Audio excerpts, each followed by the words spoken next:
হে বাবু তার হাঁটা চলা ফেরা এত সুন্দর বাবু আমি গিয়ে তুলছি ওই দেব বুঝছাও। কোন ক্লাসে পড়ে? আমি তো ওটা শুনবে চাই নাই। এবার কইস না কোন লোক যে একটা খারাপ করি সেটা কই হারি যায় এই মিয়াটাই আমি গিয়ে তুলছি। কোন ক্লাসে পড়ে?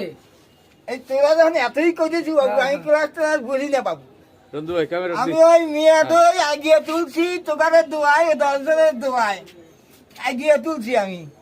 কোন ক্লাসে পড়ে? আমি জানতে চাইতেছি যে কোন ক্লাসে পড়ে। তার নাদা বাবা সব কিছু এক নাম্বার সুন্দর। কোন ক্লাসে পড়ে? কোন ক্লাসে? মেয়েটাই বাবু আমি আগিয়ে তুলছি এই কইস না বাবু তোরা যখন ফের বুঝলি আমার ওই মেয়েটাও এখন 4 বছর বাদে আল্লাহ যদি বাসা রাখে মেট্রিক পরীক্ষা দিই। 4 বছর বাদে মেট্রিক পরীক্ষা ওই দিবি? যে আমি শিক্ষিত করে তুলছি আমি। এত আগে লিয়ে গেছাও। আমি টাকা পয়সা কিছু মনে করি নেই টাকা কই নেই আমি ওই